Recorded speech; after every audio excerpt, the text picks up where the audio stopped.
Poor girl stormed out mid-interview. Billionaire blocked her car outside. The door slammed with such force that the framed certificates on the wall trembled.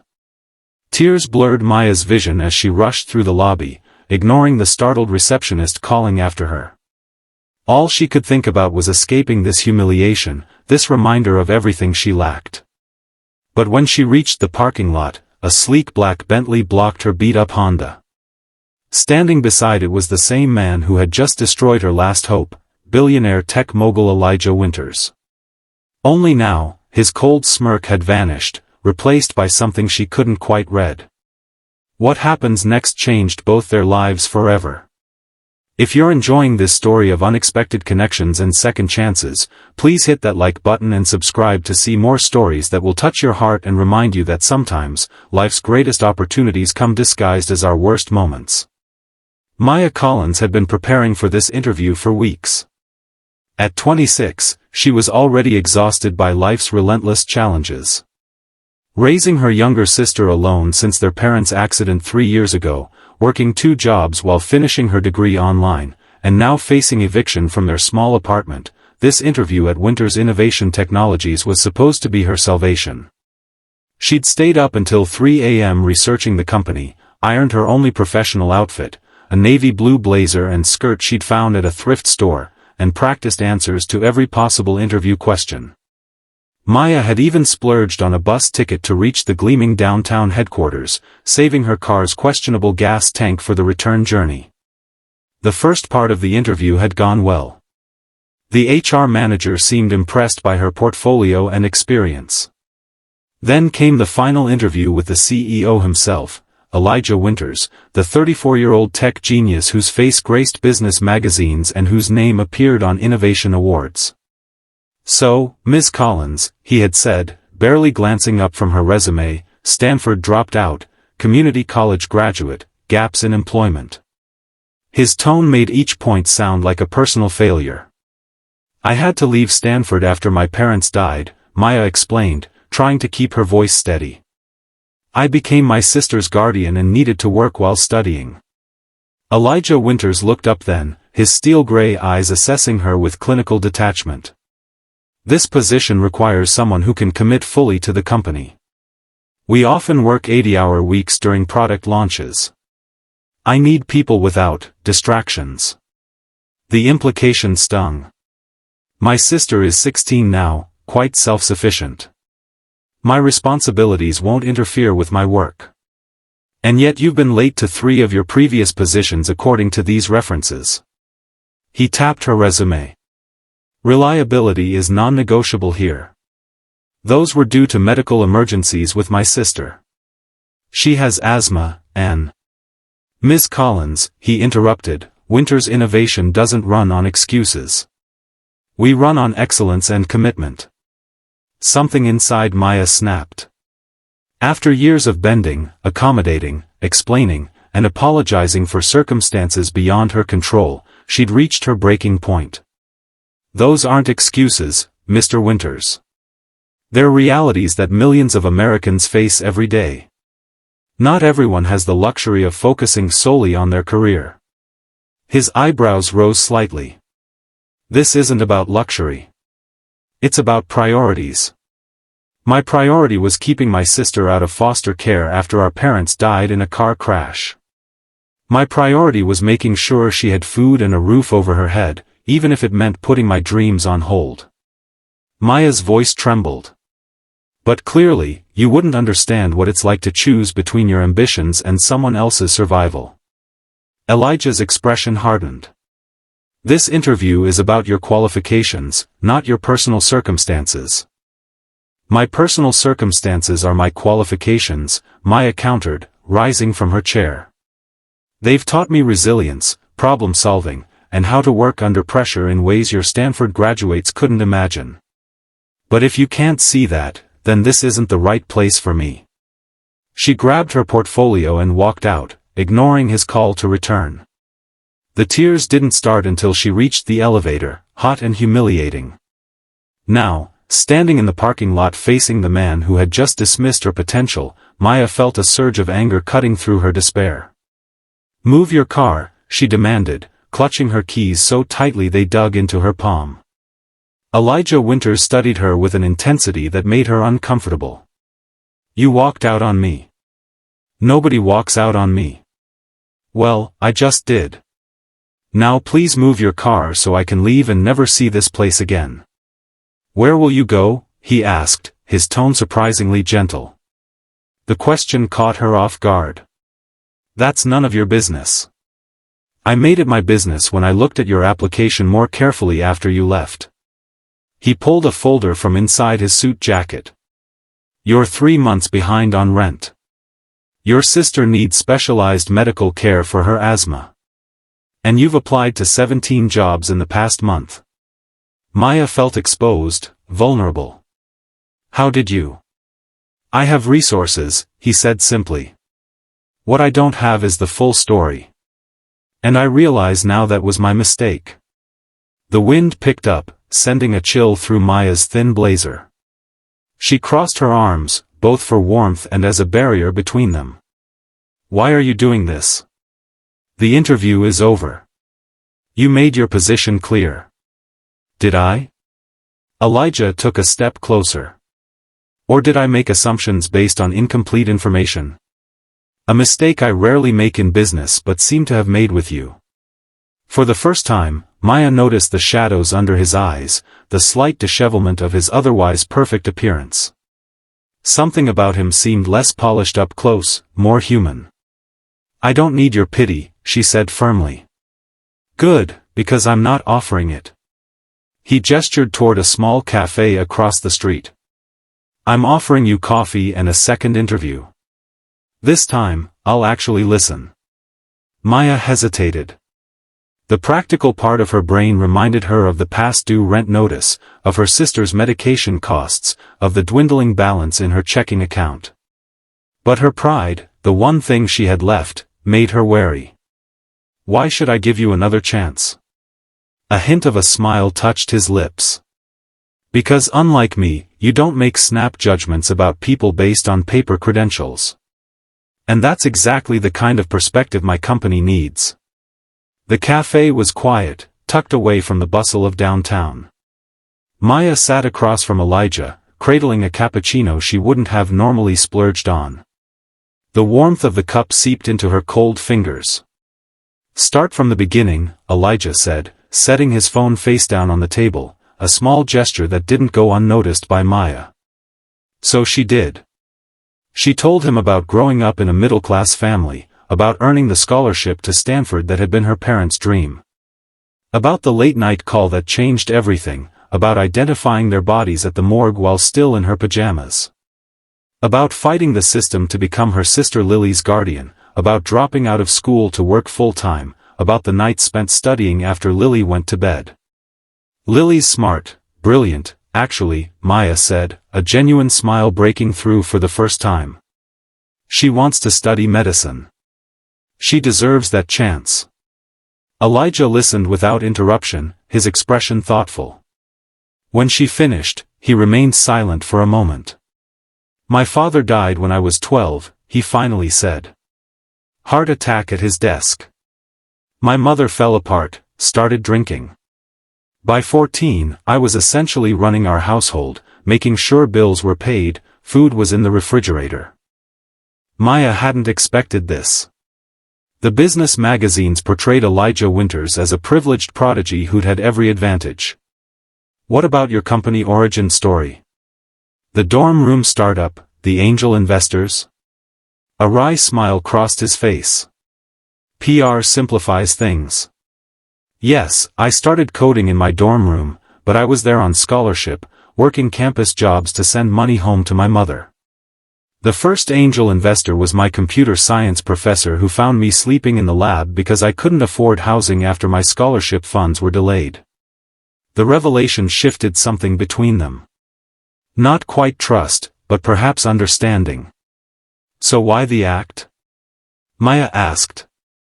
"Why treat me like my circumstances were liabilities rather than strengths?"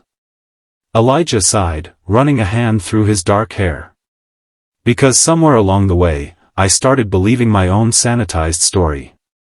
It was easier than remembering the struggle, the fear. He met her eyes directly. And because I've been burned before by hiring people whose personal situations affected their work. That's a risk with any employee, Maya pointed out. Life happens to everyone. True.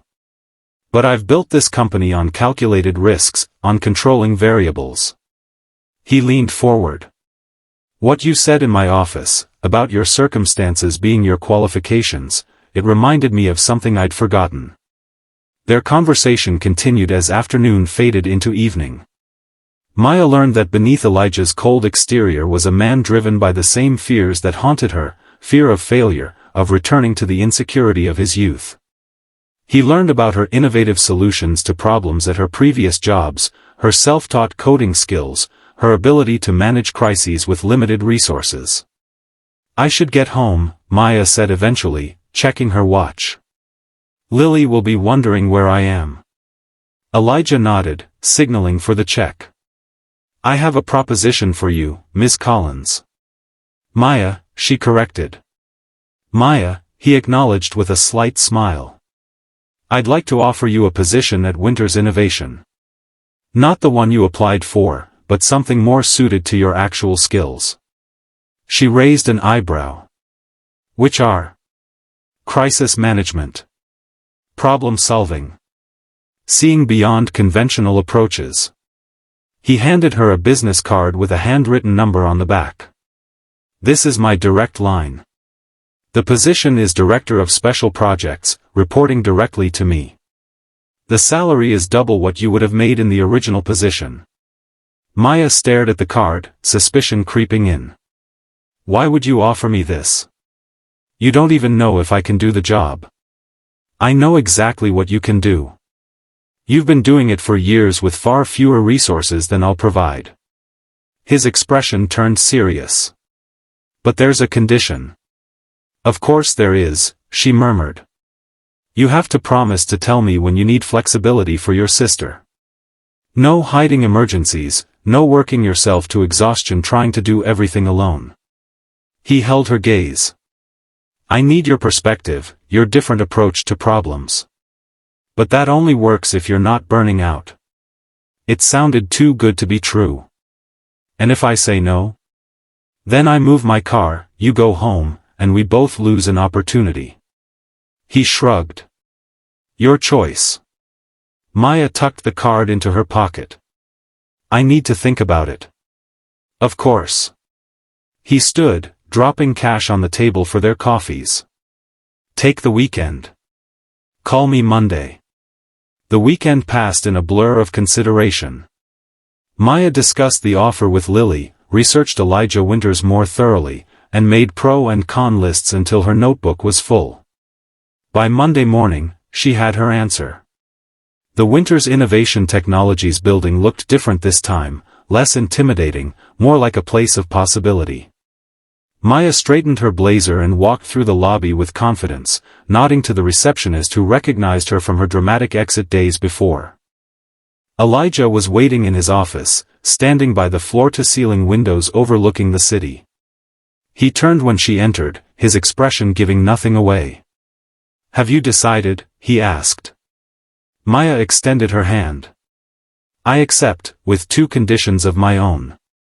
His eyebrows rose, but he shook her hand. I'm listening. First, I want a flexible schedule that allows me to be there for Lily's important events. I'll make up the hours, but I won't miss her life. Elijah nodded. Reasonable. And the second? I want to establish a scholarship program for students who are caregivers. People who have potential but are held back by responsibilities others don't see. A slow smile spread across his face.